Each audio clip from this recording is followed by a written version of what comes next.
ونستغفره ونعوذ بالله من شرور أنفسنا ومن سيئات أعمالنا من يهده الله فلا مضل له وما يضلله فلا هادي له أشهد أن لا إله إلا الله وحده لا شريك له وأشهد أن محمدا عبده ورسوله صلى الله عليه وسلم وعلى آله وأصحابه أما بعد. Kita lanjutkan kajian kita Sirah Nabawiyah, bab besarnya pranubuwah yang isinya bercerita tentang masa kecil Rasulullah Shallallahu Alaihi Wasallam hingga dewasa. Di bab besar ini ada 9 bab kecil. Kita masuk bab yang ke-9 atau yang terakhir, ya, yaitu Al-Amin dan renovasi Ka'bah. Jadi Al-Amin salah satu gelar beliau ini berkaitan erat dengan renovasi Ka'bah. Gimana sih ceritanya? Kita ke TKP. Bismillahirrahmanirrahim. Al-Amin dan renovasi Ka'bah. Kita ambil dulu dari atau kita kutip dulu dari kitab Mukhtasar Al-Bidayah wa Nihayah.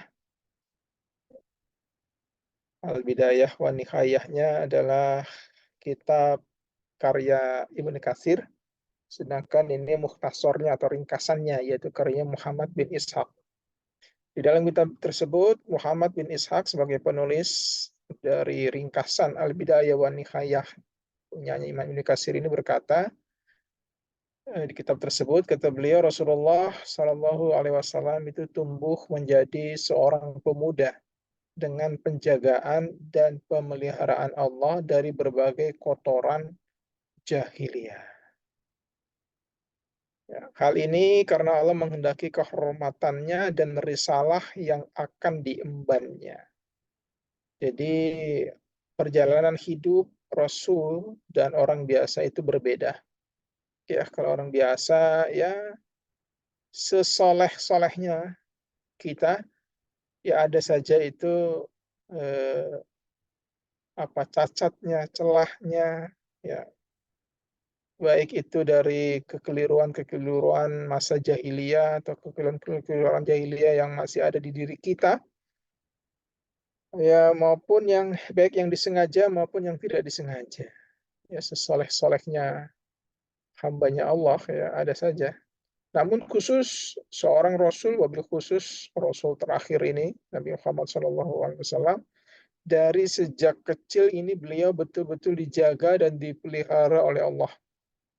Ya, dari berbagai macam kotoran jahiliyah. Jadi beliau tidak pernah melakukan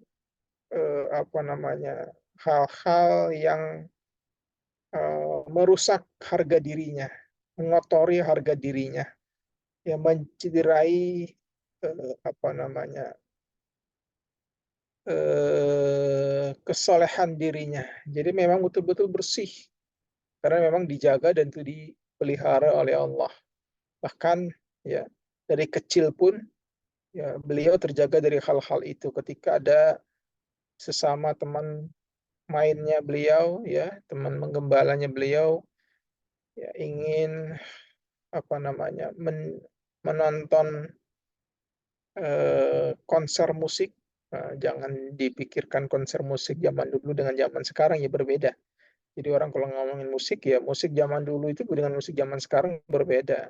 Ya istilahnya, kondisinya segala macamnya berbeda. Sehingga hukum musik zaman dulu dengan hukum musik zaman sekarang tidak bisa langsung ditarik mutlak apa adanya.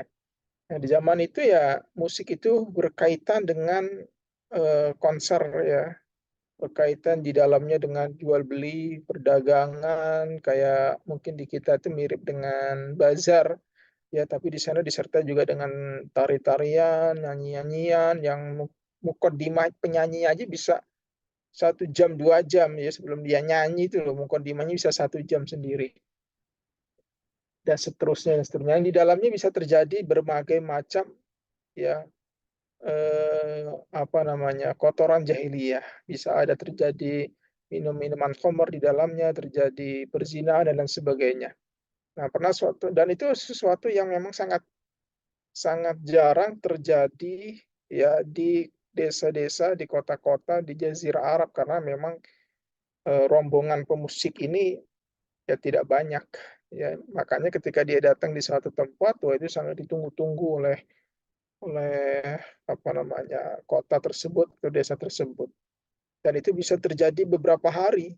Jadi konsernya nggak cuma apa tuh namanya, ya 2 jam kayak kita nonton ya, 3 jam konser musik Dewa 19 umpamanya, 2 jam selesai ya kok.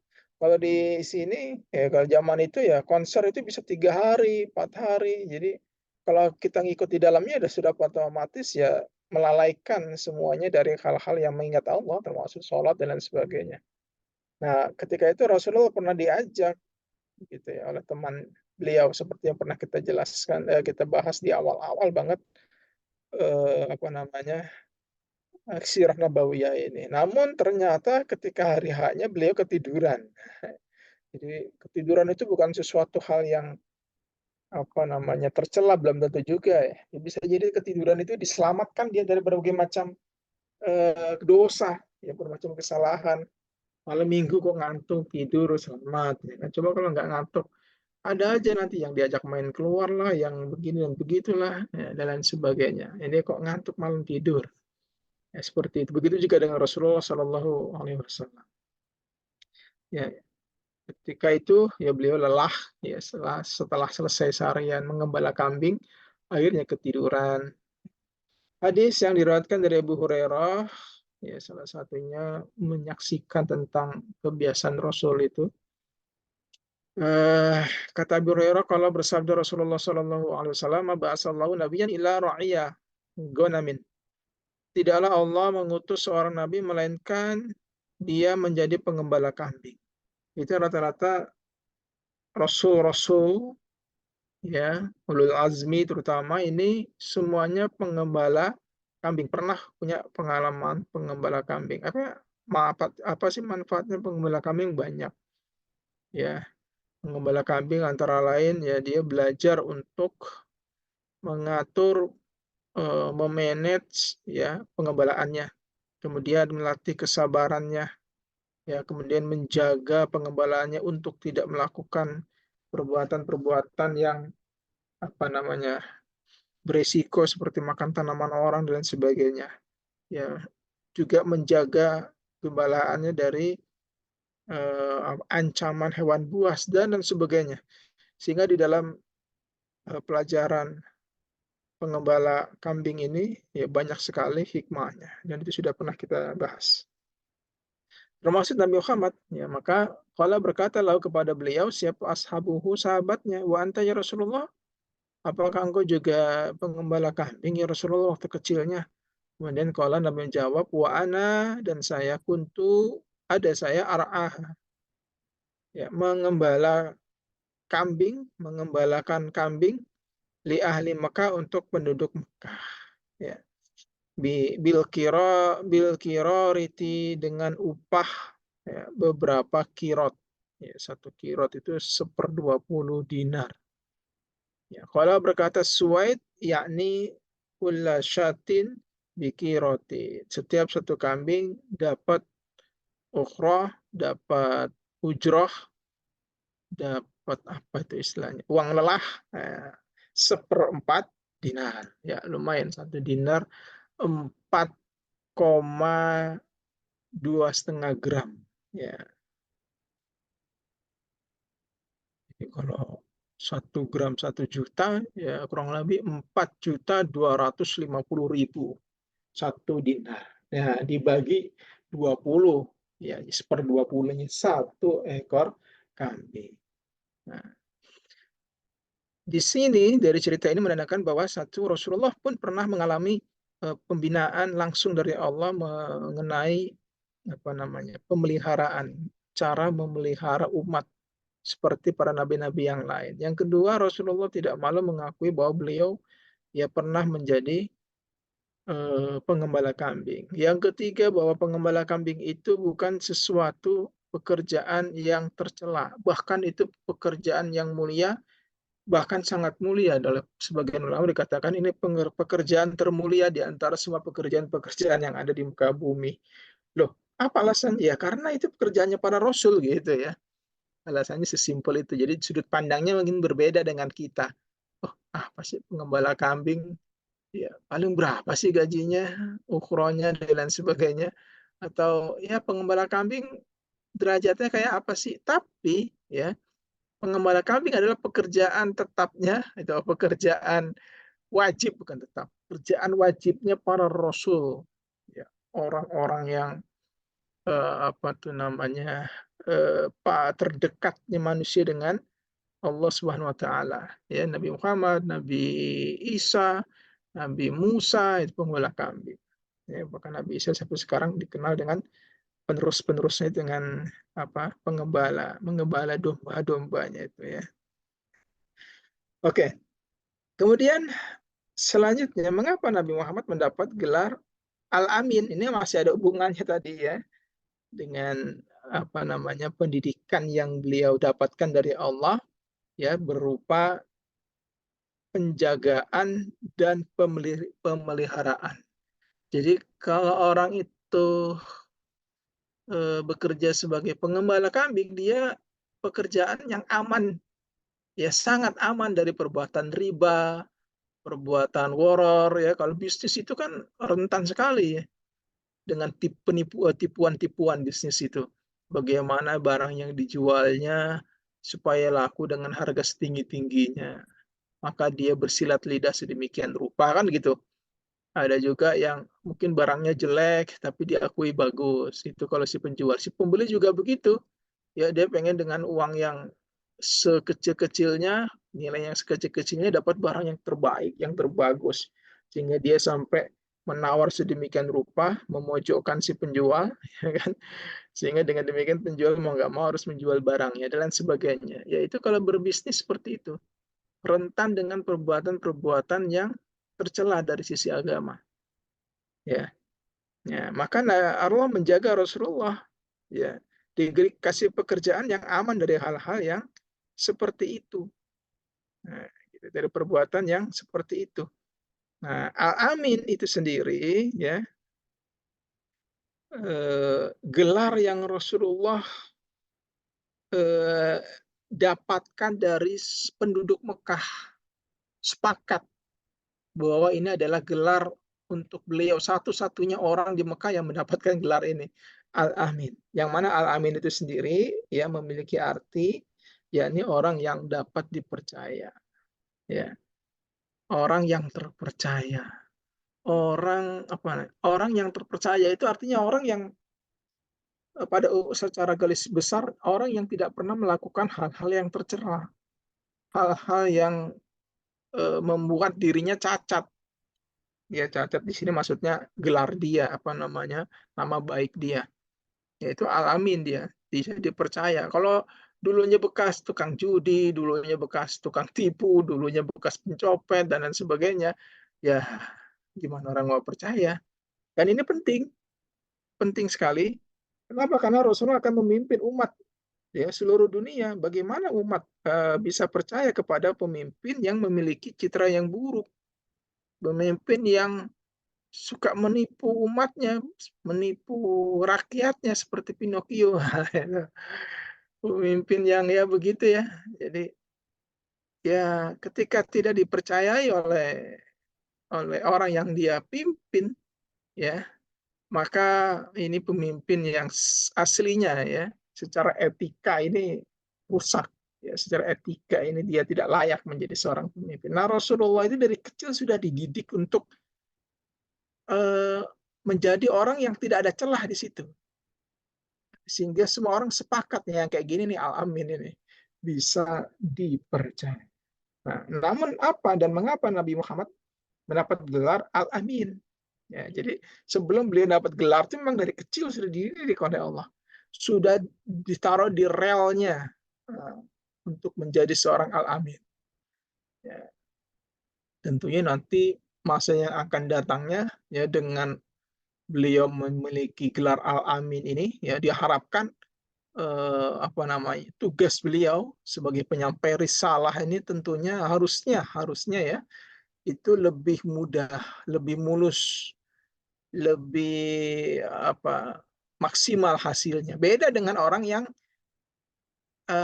tidak dipercaya, apalagi nggak dipercaya, saya sering bohong dan sebagaimana yang pernah kita lihat ya contoh-contoh para apa namanya, politikus-politikus ya kan.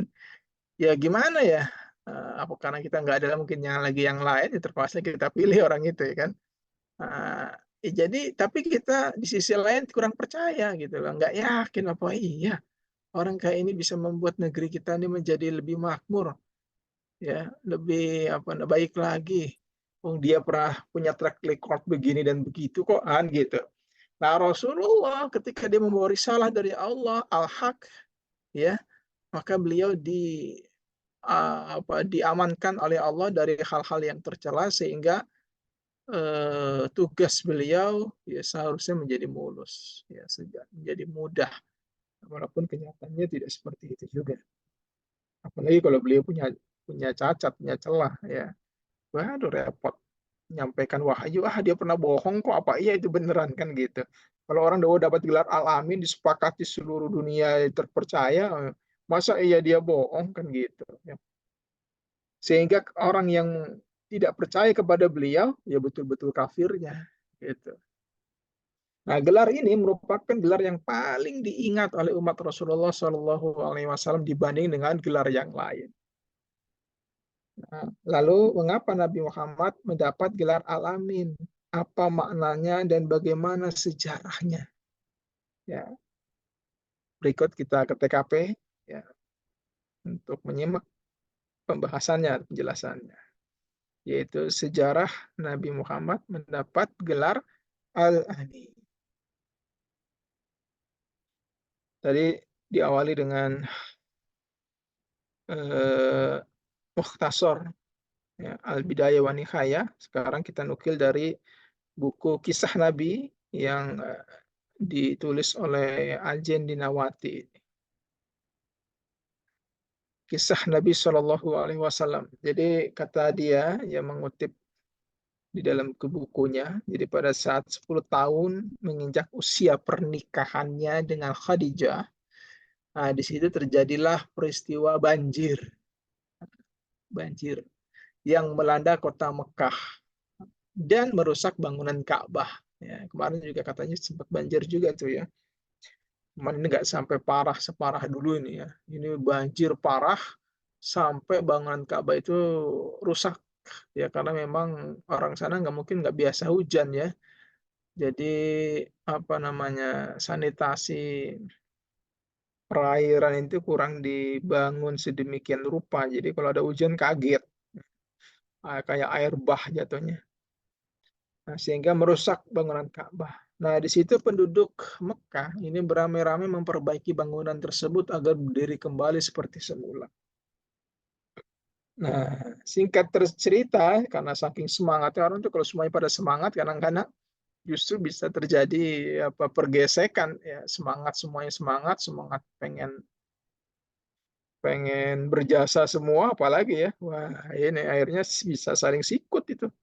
Ya, seperti kita di perusahaan juga ya, di kantor ya. Ya kalau semuanya semangat tapi semangatnya ingin menjadi yang terbaik ini bisa juga berbahaya ya. Terjadilah akhirnya di sini perselisihan ya. Nah, ya, perselisihan mulai timbul ketika akan meletakkan Hajar Aswad. Semuanya ingin punya andil, ingin punya jasa yang meletakkan Hajar Aswad. Masing-masing suku di Mekah ini merasa berhak untuk meletakkan batu suci itu. Akibatnya apa? Terjadilah perkelahian di antara mereka. Nah, hingga akhirnya mereka saling berembuk dan sepakat bahwa orang yang pertama kali memasuki Masjidil Haram maka berhak memutuskan perkara ini. Jadi Nabi santai-santai saja, nggak ikut cari muka, nggak ikut apa namanya terlalu bersemangat tadi, ya ingin menunjukkan andilnya. Kadang-kadang kita kan begitu ya, pengen apa namanya, pengen dihargai, pengen dihormati, pengen dianggap berjasa, sehingga justru malah apa namanya bisa menyinggung orang lain gitu ya. Nah, Nabi santai-santai aja. Datang rada telat dikit ya, begitu datang set lah ternyata Nabi lah yang pertama kali masuk apa namanya ke Masjidil Haram. Artinya pertama kali di antara orang-orang itu semua, kan orang itu semua udah di dalam, ya kan, berebutan, berantem di situ, hampir terjadi pertumpahan darah. Nah, bilang berhenti, oke gini aja deh. Nah, kita lihat nih siapa yang masuk ini ke Masjidil Haram ini yang pertama kali. Kemudian di dalam kitab Sirah Nabawiyah, kitab yang paling masyhur yang berbicara tentang Sirah Nabawiyah, yaitu kitab karyanya Syekh Rahman Al-Mubarakfuri. Beliau juara satu nih lomba penulisan Sirah Nabawiyah. Juga beliau adalah penulis kitab Tuhfatul Ahwazi, Syarah Sunan At-Tirmizi. Ya, saya punya kitab 15 jilid yang saya punya. Nah, ini dalam kitab Sirah Nabawiyah karya beliau diceritakan bahwa saat itu Ka'bah hampir hancur. Ya, kita punya cerita begitu. Karena banjir yang terjadi 5 tahun sebelum kenabian. Nah, setelah diputuskan untuk melakukan renovasi, ini sempat terjadi perselisihan di antara tokoh pembesar tentang siapa yang akan meletakkan batu Hajar Aswad.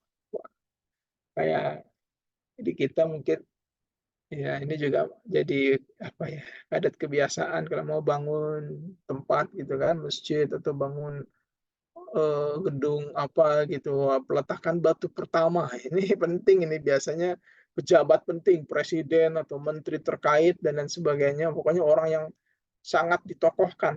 Nah, sehingga di sini ya, semua suku-suku merasa pengen ikut andil, pengen juga di apa namanya dianggap mereka lah yang berhak.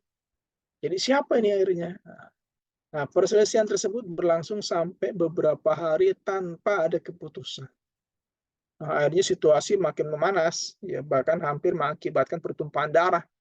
Ya, jadi jangan dikira kalau orang Arab beda dengan orang kita. Orang kita kadang-kadang ngomongnya kenceng-kencengan nih, paling bak-bik-buk. Kalau orang Arab nggak cabut pedang, ya kan, langsung bacok-bacokan, ya kan, tusuk-tusukan dan lain sebagainya. Orang Arab begitu biasa itu. Hingga akhirnya salah satu tokoh yang bernama Abu Umayyah bin Mughirah mencoba menawarkan solusi dengan mengatakan bahwa urusan ini akan diserahkan kepada orang yang pertama kali masuk masjid. Jadi orang-orang itu sudah di dalam semua, nunggu ini siapa nih akan masuk ke dalam masjid ini. Singkat cerita, ternyata orang yang pertama kali masuk masjid adalah Rasulullah Shallallahu Alaihi Wasallam. Kemudian sontaklah mereka semua mengatakan inilah Al-Amin. Wah ini nih udah Rasulullah dikenal ini pas banget. Jadi memang orang yang ditunggu-tunggu ternyata memang orang yang diakui. Udah terpercaya kan? Kami ridho kepadanya. Dia adalah Muhammad. Jadi orang atau seorang pemimpin ya ketika dia sudah mendapatkan gelar Al-Amin, sudah diakui dia terpercaya ya oleh masyarakat, ya maka masyarakat akan ridho terhadap kebijakan-kebijakannya. Ya sekarang kalau masyarakat nggak percaya, ya ya kan kebijakan apa aja juga pasti dikritisi, kebijakan apa aja juga pasti diomongin, ya dicela dan lain sebagainya. Udah nggak percaya, ya kan? Nah ini enggak, ya mereka ya percaya ya bahwa Muhammad akan mampu memberikan keputusan yang tepat buat mereka, karena ya mereka lihat dari track recordnya Rasulullah Shallallahu Alaihi Wasallam. Setelah itu Rasulullah Shallallahu Alaihi Wasallam memberitahukan kepada tokoh-tokoh pembesar yang saat itu berkumpul tentang apa yang harus mereka lakukan, yaitu Rasulullah menyuruh ya atau meminta selendang atau sorban ya dan membentangkannya. Nah, kemudian beliau menyuruh meletakkan Hajar Aswad di tengah-tengahnya. Nah, dengan penuh kebijaksanaannya Rasulullah Shallallahu Alaihi Wasallam meletakkan Hajar Aswad di atas selendang atau sorbannya dan meminta perwakilan dari masing-masing suku di Mekah untuk memegang ujung sorban dan meletakkannya bersama-sama. Jadi akhirnya bareng-bareng gitu ya. Nah, atas kebijaksanaan Rasulullah dalam memutuskan perkara dengan penuh kejujuran, ya. Sejak saat itu orang-orang Quraisy memberikan gelar Muhammad Al-Amin. Al-Amin artinya dapat dipercaya. Nah, di sini ada dua peristiwa besar. Peristiwa besar pertama adalah tentunya tentang Al-Amin, ya. Jadi nggak semata-mata gelar Al-Amin itu ujug-ujug dapat gelar Al-Amin, enggak. Tadi ada track record-nya dan dibuktikan pada saat yang tepat, ternyata memang betul-betul beliau layak mendapat gelar Al-Amin, di samping track record-nya tadi. Dan yang kedua tentang Hajar Aswad, ya sebagai perantara beliau mendapat pengukuhan Al-Amin itu. Nah, ini penting Hajar Aswad. Apa sih Hajar Aswad? Ya kan? Ini kita pelajari lebih lanjut ini ya. Penting ini karena ini penyebab Al-Amin tadi. Dan adakah dalil menciumnya? Ada nggak sih dalil menciumnya bahkan sampai orang berebutan nih kalau kita lihat nih fotonya nih kan, waduh, susahnya setengah mati itu siapa yang bisa mencium Hajar Aswad kalau rebutannya kayak begitu ya semuanya apa namanya dorong-dorongan takutnya nanti lagi nyium jedot gitu kan ya sementara laskarnya asik-asik aja nongki-nongki ya kan di atas itu sambil megang apa namanya tuh tali itu pegangan ya. Nah, sampai orang sedemikian itu. Nah, jadi ajar abstraksi itu apa dan ada nggak sih dalilnya? Ya, sampai harus seperti itu mencium ajar aswad. Insya Allah kita lanjutkan di pertemuan yang akan datang. Dari sini cukup.